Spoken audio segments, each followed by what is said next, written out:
Hi everyone, स्वागत है आप सभी का आपके अपने चैनल टॉपर्स टारगेट पर। इंग्लिश ट्रांसलेशन की सीरीज प्रेजेंट टेंस में कंप्लीट हो चुकी है। अब पास्ट टेंस की आज शुरुआत करेंगे। आज से पास्ट टेंस के सभी पार्ट का अध्ययन हम करेंगे। Past indefinite, past continuous, past perfect continuous. जिस तरीके से हमने प्रेजेंट टेंस को कंप्लीट किया उसी तरह पास्ट टेंस को कंप्लीट करेंगे। ये बहुत ही इंपॉर्टेंट है। अगर इंग्लिश ट्रांसलेशन बहुत ही इंपॉर्टेंट है। आप किसी भी परीक्षा में अगर अंग्रेजी पूछी जाती है वहाँ अंग्रेजी ट्रांसलेशन नहीं आएगा तो हर एक टॉपिक आपका अधूरा रहेगा, क्योंकि किसी भी इंग्लिश के क्वेश्चन का आंसर आप बिना इंग्लिश ट्रांसलेशन के नहीं दे सकते। तो आइए इसी क्रम में आज हम पढ़ने वाले हैं क्लास में पास्ट टेंस के बारे में, और पास्ट टेंस के जितने भी पार्ट हैं उसके बारे में थोड़ा थोड़ा जानेंगे, और पास्ट इंडेफिनिट टेंस को कंप्लीट आज की क्लास में हम लोग पूरा करने वाले हैं। तो वीडियो को लास्ट तक देखिएगा। चैनल को फर्स्ट टाइम विजिट किए हैं तो सब्सक्राइब कर लीजिएगा। आइए देखते हैं, आज हम जानेंगे पास्ट टेंस क्या है और इसकी पहचान क्या है। सारी चीजें पास्ट टेंस के बारे में हम जानने वाले हैं।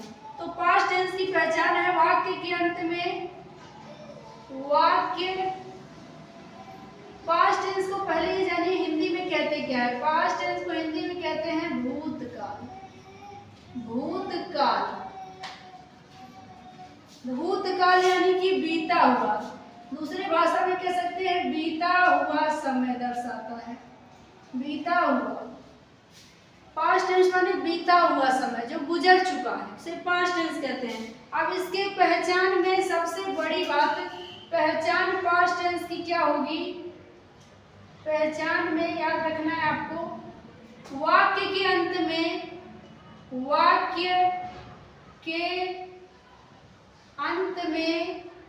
आपको था, थी, थे, आ, ई, ए आदि ये नजर आने वाला है। अभी हम सिर्फ पास्ट टेंस की चर्चा कर रहे हैं। पास्ट इंडेफिनिट, पास्ट कंटीन्यूअस इसकी चर्चा नहीं कर रहे हैं।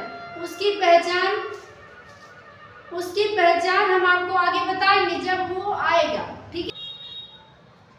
पास्ट टेंस के अंदर वाक्य के अंत में था, थी, थे, आ, ई, ए ये सब रहते हैं।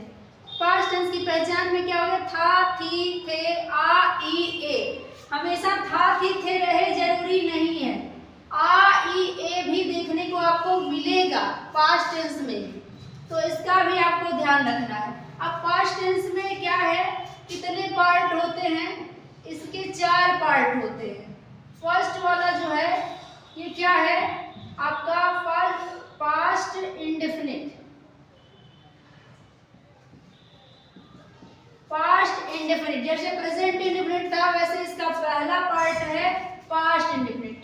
दूसरा पार्ट इसका क्या है, past continuous. Past continuous tense. और इसका तीसरा पार्ट जो है पास्ट परफेक्ट। और इसका लास्ट में चौथा पार्ट है पास्ट परफेक्ट कंटीन्यूअस। तो इस तरह से पास्ट टेंस के भी 4 पार्ट है जैसे प्रेजेंट टेंस का है। और आगे आप फ्यूचर टेंस जब पढ़ेंगे फ्यूचर टेंस के भी 4 पार्ट ही मिलेंगे। इन सभी पर चलेंगे हम अगले पार्ट में। आज की क्लास में सिर्फ हम पास्ट इंडेफिनिट को अच्छे से पढ़ने वाले हैं। पास्ट इंडेफिनिट को आज की ही क्लास में फिनिश करने वाले हैं। तो इतना आपको जानकारी हो गई होगी कि पास्ट टेंस की पहचान क्या होगी। वाक्य के अंत में था, थी, थे, आ, ई, ए आदि आते हैं। और इसके भी 4 पार्ट हैं, इंडेफिनिट, कंटीन्यूअस, परफेक्ट और परफेक्ट कंटीन्यूअस। अब इसमें हम पहला वाला ले लेते हैं पास्ट इंडेफिनिट, और आज की क्लास में इसे कंप्लीट करते हैं। इसकी पहचान, इसकी सहायक क्रिया क्या होती है, इसका मेन वर्ब कैसा होता है, इसके अलग अलग सेंटेंसेस कैसे बनते हैं, इन सभी को देखेंगे और उदाहरण के साथ देखेंगे। चलिए आगे बढ़ते हैं। इसका आप जल्दी से स्क्रीनशॉट ले लीजिए।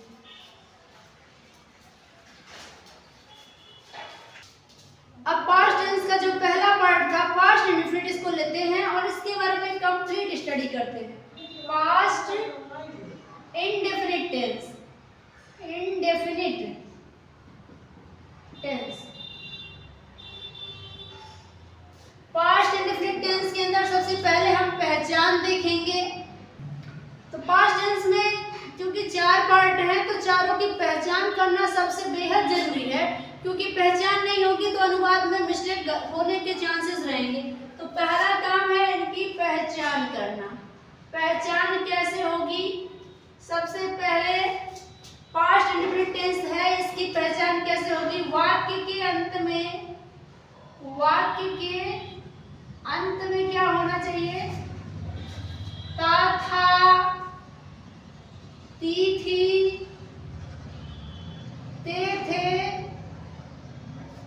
या आ, ई, ए आदि ये आते हैं। आपको ध्यान देना है यहाँ प्रेजेंट इंडेफिनिट पास्ट इंडेफिनिट में थोड़ा सा डिफरेंस है। प्रेजेंट इंडेफिनिट की पहचान में आपने ता है, ती है, ते है पढ़ा था केवल, लेकिन पास्ट इंडेफिनिट में ता, था, ती, थी, ते, थे के अलावा भी आ, ई, ए भी है अगर वाक्य के अंत में, तो ये क्या है? पास्ट इंडेफिनिट की ही पहचान है। फॉर एग्जाम्पल देखिएगा, मैं आपको उदाहरण भी दिखा दूं इसका। उदाहरण एक वाक्य लेते हैं, वह विद्यालय जाता था। और दूसरा उदाहरण मैं यहाँ ले लेती हूँ, वह यहाँ कल आई। वह यहाँ कल आई। इन दोनों वाक्यों को देखिए और पहचान करना सीखिए। पहला वाक्य कह रहा वह विद्यालय जाता था, वाक्य के अंत में ता, था, ती, थी, ते, थे पास्ट इंडेफिनिट टेंस। यहाँ कह रहा वह यहाँ कल आई, आ, ई, ए ये सब रहेगा तो भी क्या है? पास्ट इंडेफिनिट टेंस ही है। यहाँ ध्यान रखने की जरूरत है। यहाँ पे आ, ई केवल हो, इसके आगे था, थी, थे नहीं होना चाहिए। इसके आगे था, थी, थे हो गया तो गड़बड़ हो जाएगा। फिर आगे मान लीजिए यहीं पे मैं आपको एक और उदाहरण दे देती हूँ। यहाँ ध्यान दीजिएगा, तीसरा नंबर एग्जाम्पल आपको कंफ्यूज करने वाला है। वह यहाँ कल आई है लिख दूं, या चौथा उदाहरण यहाँ लिख दूं, चौथा लिख दूं, वह यहाँ कल आई थी। अब यहाँ तीन वाक्य आपका जो लास्ट का है इसमें कंफ्यूजन बन सकता है। पहला तो आपको क्लियर होगा, ता, था, ती, थी, ते, थे, तो ये पास्ट इंडेफिनिट है। ये आपका क्या है? पास्ट इंडेफिनिट है, कोई दिक्कत की बात नहीं है। दूसरा वाक्य वह यहाँ कल आई। आई के बाद, ई के बाद ना तो है ना तो था, थी, थे है, तो ये भी आपका क्या हो जाएगा? ये भी आपका पास्ट इंडेफिनिट टेंस ही है। ये भी आपका पास्ट इंडेफिनिट टेंस ही है।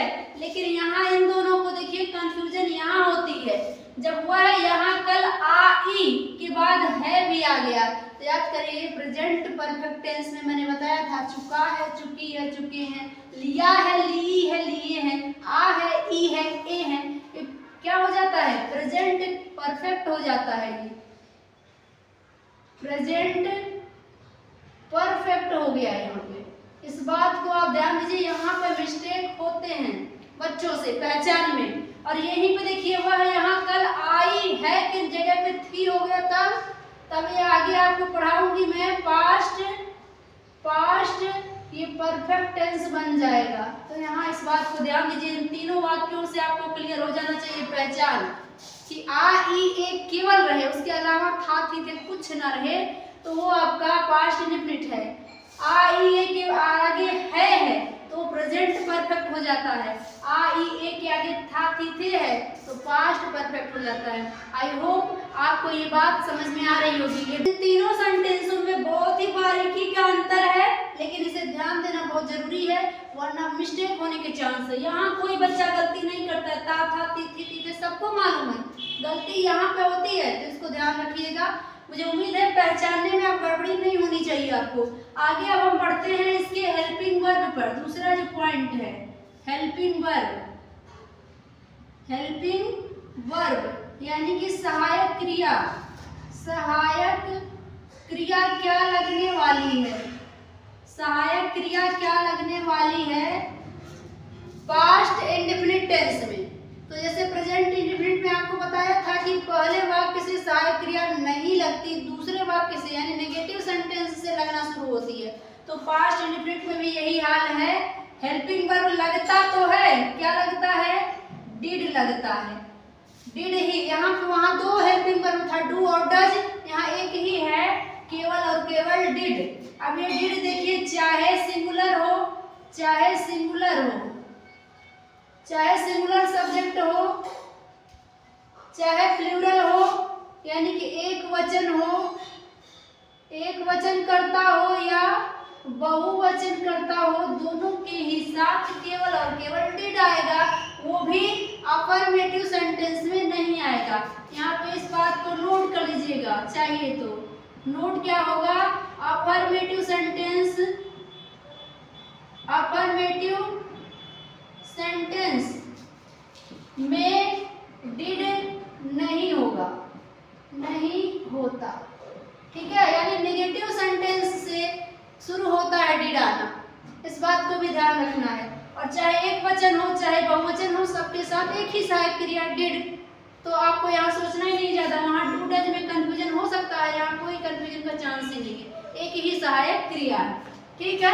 अब मेन वर्ब को देख लेते हैं। मेन वर्ब कैसा रहेगा?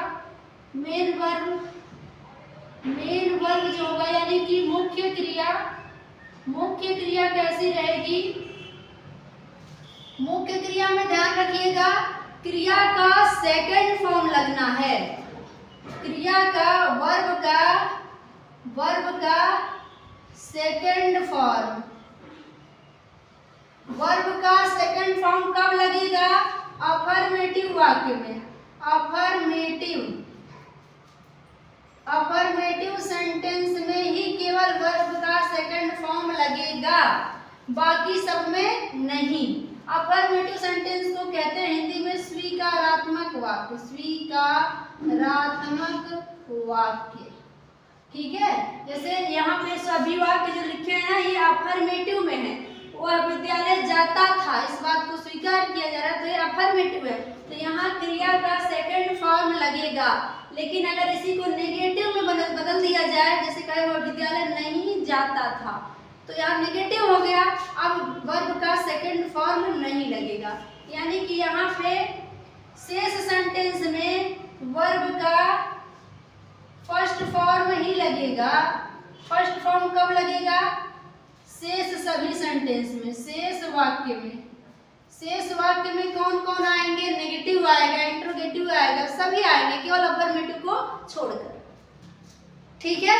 तो यहाँ पे इस बात को ध्यान में रखना है, केवल अफर्मेटिव सेंटेंस में क्रिया का सेकंड फॉर्म आएगा। क्रिया का सेकंड फॉर्म क्या होता है? क्रिया पे पूरा एक लेक्चर मैंने टेंस को शुरू करने से पहले इसीलिए पढ़ा दिया ताकि आपको क्रिया के सभी फॉर्मेट के बारे में जानकारी हो। फर्स्ट फॉर्म, सेकंड फॉर्म और बहुत सारे आपको एग्जाम्पल मैंने कराया था जो जनरली यूज होते हैं सेंटेंसेस में, उन सभी का फर्स्ट, सेकंड, थर्ड फॉर्म भी मैंने करा दिया था।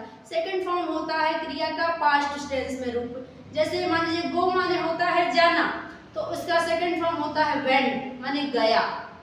तो वही यहाँ पे अफर्मेटिव सेंटेंस में वर्ब का जाना की अंग्रेजी गो नहीं होगी, वेंट होगी। इसी तरह कम का केम हो जाएगा। सभी क्रियाओं का सेकंड फॉर्म केवल और केवल अफर्मेटिव सेंटेंस के लिए है, बाकी सभी वाक्यों में जैसे ही डिड आ जाएगा, क्योंकि डिड देखिए मैंने बताया अफर्मेटिव सेंटेंस में डिड नहीं होता है। जब क्रिया का सेकंड फॉर्म लगेगा तो डिड नहीं होगा, जैसे ही डिड आएगा सहायक क्रिया आएगी, ये अपने पहले फॉर्म में पहुंच जाएगा, ठीक है। यानी गो का अंग्रेजी तब गो ही बन जाएगा, सेकंड फॉर्म में सेकंड फॉर्म हट जाएगा दूसरे वाक्य से यानी नेगेटिव वाक्य से। तो यहाँ पे मुझे उम्मीद है आपको पहचान, हेल्पिंग वर्ब, मेन वर्ब तक बातें समझ में आ गई हैं। अब हम चलते हैं उदाहरण के माध्यम से अलग अलग सेंटेंसों का अनुवाद करेंगे, तभी आपको पूरी तरीके से क्लियर होगा कि कहाँ से ये सहायक क्रिया लगना शुरू होगी, कहाँ पे सेकंड फॉर्म आएगा, कहाँ पे नहीं आएगा, ठीक है। तो अब अगर अलग अलग वाक्यों को हम लेते हैं, उसको अनुवाद करना शुरू करते हैं। आप इसका जल्दी से एक अच्छा सा स्क्रीनशॉट ले लीजिए। जितना भी नियम है पास्ट इंडेफिनिट का इस बोर्ड पे मैंने रख दिया है।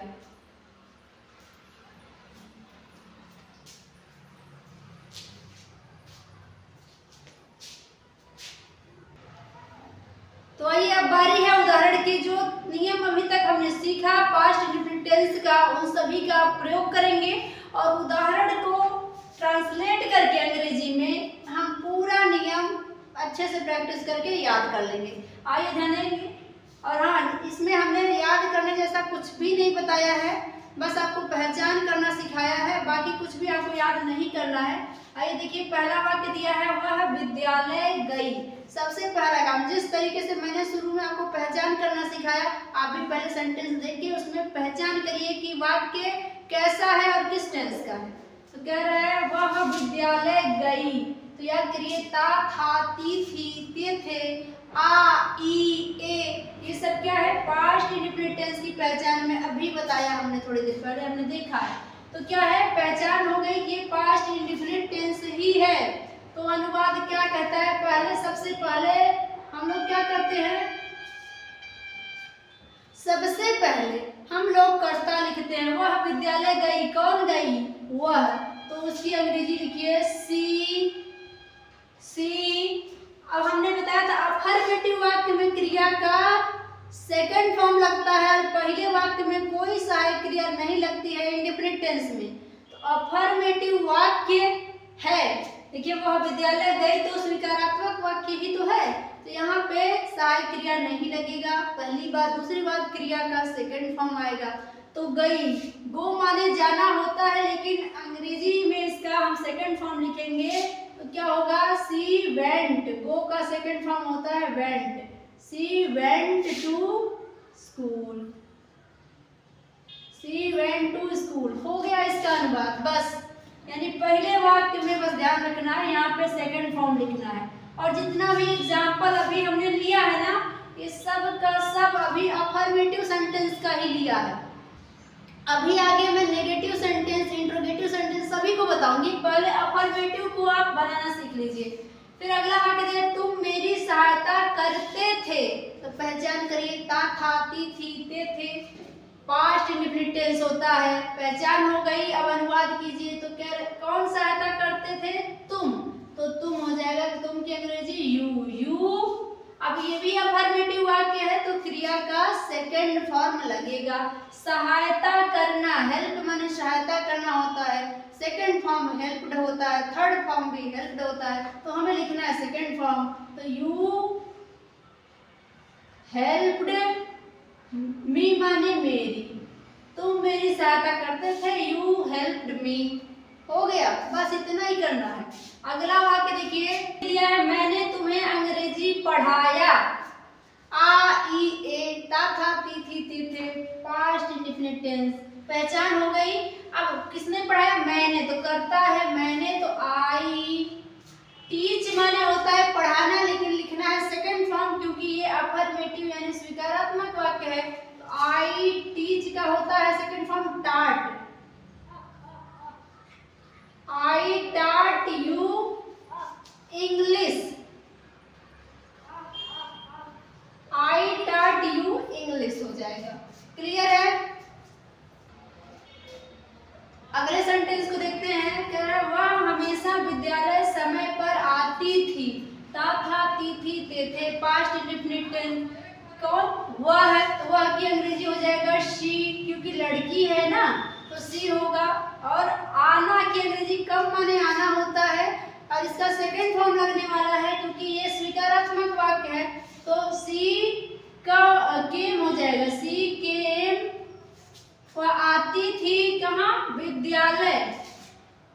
सी came to school, she came to school. Always माने हमेशा, इन टाइम, इन टाइम यानी वो हमेशा समय पर आती थी स्कूल, तो सी केम, वो आती थी, टू स्कूल माने विद्यालय, ऑलवेज इन टाइम हमेशा समय पर। क्लियर? अगला वाक्य देखिए, वे रोज क्रिकेट खेलते थे। यहाँ भी ता, था, ती, थी, ते, थे है, तो यहाँ पे भी क्या हो जाएगा, वे की अंग्रेजी हो जाएगी दे। प्ले माने होता है खेलना, लगाना है सेकंड फॉर्म, क्योंकि अफर्मेटिव वाक्य है, तो दे प्लेड होता है सेकंड फॉर्म प्ले का। प्लेड क्रिकेट, क्रिकेट डेली, प्रतिदिन खेलते हैं ना, रोज, डेली। क्लियर है। अगला वाक्य लास्ट है, अध्यापक मुझे गणित पढ़ाते थे, ता था ती थी ते थे यहाँ भी है, तो अध्यापक माने टीचर, द टीचर पढ़ाते थे, टाट, टीच का सेकंड फॉर्म होता है टाट, द टीचर टाट, टाट मुझे माने मी, द टीचर टाट मी, अध्यापक मुझे पढ़ाते थे क्या, मैथ यानी कि गणित। तो ये हो गए आपके इसके सभी के सभी वाक्यों के इंग्लिश ट्रांसलेशन। सभी वाक्य अभी तक तो अफर्मेटिव में थे, अब हम इसमें से एक वाक्य को चूज करेंगे और उसको नेगेटिव में, इंट्रोगेटिव में, सभी तरीकों में चेंज कर देंगे ताकि आपको हर तरीके के वाक्य का प्रयोग करना आ जाए। तो मुझे अब आशा यहाँ तक जरूर है कि आपको कम से कम अफर्मेटिव वाक्यों में दिक्कत नहीं आएगी।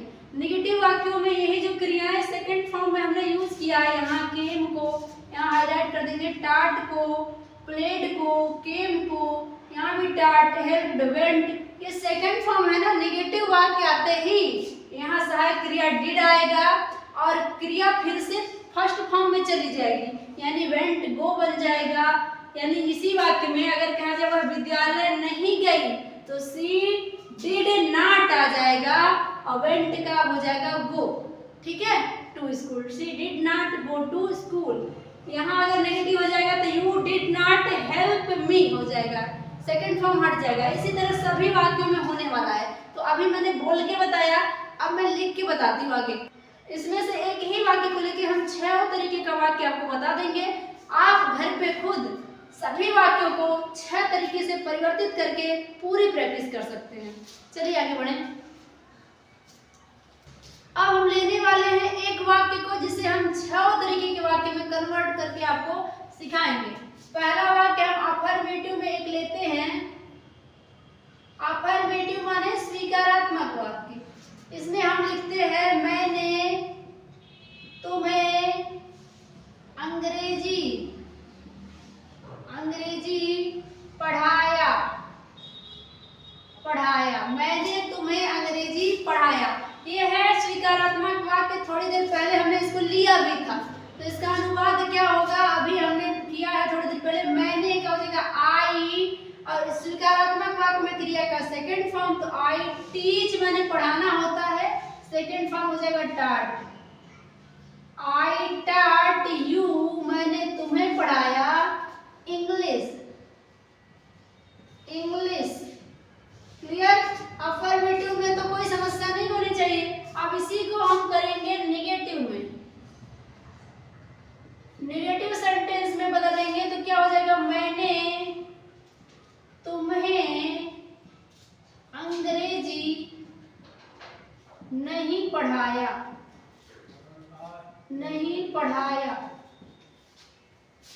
अब ये वाक्य कैसे बनेगा, नहीं बढ़ गया, इसी में सेम वाक्य है, नेगेटिव आ गया, यानी नहीं हो गया, यहाँ नकारात्मक बन गया। तो यहाँ पे अब मैंने बताया था कि सेकंड वाक्य से ही नकारात्मक होते ही आपकी जो सहायक क्रिया डिड है वो आ जाएगी। अब सहायक क्रिया केवल पहले वाक्य में नहीं लगती, स्वीकारात्मक वाक्य के अलावा हर एक वाक्य में डिड आएगा। तो आई माने मैं, डिड नॉट, एक ही सहायक क्रिया ही पास्ट इंडेफिनिट की थी। डिड चाहे एक वचन हो चाहे बहुवचन, तो सोचना है नहीं, सिर्फ डिड लगाना है। तो आई डिड नॉट माने नहीं। अब यहाँ टीच को हमने टाट सेकंड फॉर्म पहले वाक्य में लिखा था, अब वो फर्स्ट फॉर्म में आ जाएगा। जैसे ही डिड आएगा फर्स्ट फॉर्म में बन जाएगा। तो आई डिड नॉट टीच हो जाएगा, I did not teach you English. मैंने तुम्हें अंग्रेजी नहीं पढ़ाया, I did not teach you English. अब इसका हम इंटेरोगेटिव बनाएंगे। इंटेरोगेटिव सेंटेंस दो प्रकार का होता है। एक ऐसा जो क्या से शुरू होता है, यानी जिसका जवाब हाँ या ना में मिलता है, और एक ऐसा जो WH ग्रुप यानी कि हाउ, व्हाट, हूम, इन सभी से शुरू हो। तो ये वाक्य के बीच में आते हैं तो इनकी अंग्रेजी लिखनी पड़ती है। और जो क्या से शुरू होता है, हाँ ना में उत्तर मिलता है, उसको अंग्रेजी नहीं लिखनी पड़ती है, उसकी अंग्रेजी सहायक क्रिया होती है। तो आइए देखते हैं पहला प्रकार का जो प्रश्नवाचक वाक्य है वो क्या है। क्या मैंने तुम्हें अंग्रेजी पढ़ाया? क्या मैंने तुम्हें अंग्रेजी पढ़ाया? तो अगर पढ़ाया होगा तो कहोगे हाँ, नहीं पढ़ाया होगा कहोगे नहीं। इसके अलावा इसका जवाब है कुछ नहीं, तो यहाँ हाँ या नहीं में जवाब मिल सकता है। तो इस तरीके के प्रश्नवाचक वाक्यों में क्या की अंग्रेजी नहीं लिखी जाती, यही डिड जो सहायक क्रिया है ना टेंस की, यही इसकी अंग्रेजी बन जाती है। तो टेंस तो वही पास्ट इंडेफिनिट ही है, तो क्या हो जाएगा डिड आई, डिड पहले आ गया बाकी वही रहेगा। Did I teach you English? Question mark नहीं भूलना है, ठीक है। Did I teach you English, क्या मैंने तुम्हें अंग्रेजी पढ़ाया? अब फिर इसका भी तो नेगेटिव बन सकता है, क्या मैंने तुम्हें अंग्रेजी नहीं पढ़ाया? ये भी तो हो सकता है। तो इसका भी नॉट आ गया, नहीं आ गया तो नॉट आप भी बढ़ा देंगे। शुरू अभी भी क्या से है, तो डिड से ही यहाँ भी इसकी अंग्रेजी हो जाएगी डिड आई नॉट। हमेशा सब्जेक्ट के बाद ही नॉट आता है, पहले मत लगा दीजिएगा। डिड नॉट आई गलत हो जाता है। Did I not teach you English? Question mark, ठीक है। ये रहा पहले टाइप का प्रश्नवाचक वाक्य। अब दूसरे टाइप का प्रश्नवाचक वाक्य क्या होता है, जो प्रश्नवाचक वाक्य से शुरू नहीं होता है, वाक्य प्रश्नवाचक शब्द बीच में आता है। जैसे मैंने तुम्हें अंग्रेजी कैसे पढ़ाया? तो प्रश्नवाचक तो ये भी है, लेकिन ये प्रश्नवाचक शब्द वाक्य के बीच में आया। अब इसकी अंग्रेजी लिखनी पड़ेगी, इसका उत्तर हाँ या ना में नहीं दिया जा सकता, ठीक है। मैंने तुम्हें अंग्रेजी कैसे पढ़ाया, तो कहोगे हाँ, नहीं। तो ये वाला जो है इसमें इसकी अंग्रेजी लिखनी पड़ेगी हाउ मनी, कैसे। हाउ के बाद इस तरीके के वाक्य में तुरंत सहायक क्रिया आती है। तो हाउ डिड आई, बाकी same, teach you English? How did I teach you English, मैंने तुम्हें अंग्रेजी कैसे पढ़ाया? इसका भी नेगेटिव बन सकता है, मैंने तुम्हें अंग्रेजी कैसे नहीं पढ़ाया? तो इसका क्या हो जाएगा, मैंने तुम्हें अंग्रेजी कैसे नहीं पढ़ाया, तो हाउ डिड आई, फिर नॉट आ जाएगा क्योंकि नहीं पढ़ गया तो नॉट आ जाएगा। How did I not teach you English? तो ये रहा 6 प्रकार से कन्वर्जन एक ही वाक्य का, और इन्हीं 6 प्रकार के वाक्यों पर कोई भी वाक्य बनेगा। इसी 6 प्रकार के वाक्य पर प्रश्न भी आता है पेपर में, ठीक है। तो यहाँ पे मैंने पास्ट इंडेफिनिट टेंस पूरा करा दिया। जितने भी उदाहरण इसके पहले मैंने अफर्मेटिव सेंटेंस का लिया था, आप उन सभी को इस तरीके के 6 तरीके के वाक्यों में जरूर अपने आप से बदलिएगा, प्रश्नवाचक में, नेगेटिव में, ताकि आपकी प्रैक्टिस हो जाए। एक बात हमेशा मेरी ध्यान रखिएगा, पहले ही वाक्य में केवल सेकंड फॉर्म क्रिया का रहता है, बाकी सभी वाक्यों में देखिए क्रिया फर्स्ट फॉर्म में आ जाएगी। बच्चे यही गलतियां करते हैं, सेकंड फॉर्म को पूरा लास्ट तक समझते हैं कि प्रश्नवाचक वाक्यों में भी क्रिया का सेकंड फॉर्म रहेगा। नहीं, केवल और केवल अफर्मेटिव वाक्य यानी स्वीकारात्मक वाक्य में सहायक क्रिया पहले वाक्य में नहीं रहती है, दूसरे वाक्य से आती है। इस बात को भी ध्यान रखिए। बाकी कोई ऐसा पॉइंट नहीं है जो गलती करा है, बस आप क्रिया को ध्यान रखिएगा, पहले वाक्य में सेकंड फॉर्म, बाकी सभी में फर्स्ट फॉर्म। और डिड जो होगा ये पहले वाक्य में नहीं आता है, जब क्रिया सेकंड फॉर्म में होगी तो डिड नहीं होगा। अगर आज की क्लास की सभी बातें आपको समझ में आ गई हैं तो समझिए आपको पास्ट इंडेफिनिट टेंस अब पूरी तरीके से आ चुका है। इसके अलावा पास्ट इंडेफिनिट टेंस में कुछ भी नहीं जानना है। अगर आज का वीडियो पसंद आया है तो लाइक करना मत भूलिएगा। ये वीडियो सभी दोस्तों के पास शेयर कर दीजिए जिनको भी अंग्रेजी अनुवाद नहीं आता है, बार बार वो लोग भूल जाते हैं, उन्हें जरूर शेयर करिएगा। चैनल को सब्सक्राइब कर लीजिएगा, साथ में बेल आइकन को हिट करके नोटिफिकेशन ऑन कर दीजिए ताकि हर वीडियो का नोटिफिकेशन आपको मिलता रहे। मिलेंगे अगली क्लास में, पास्ट कंटिन्यूअस टेंस को इसी तरीके से कंप्लीट करेंगे। तब तक अपना ध्यान रखिए। Bye bye, take care, good.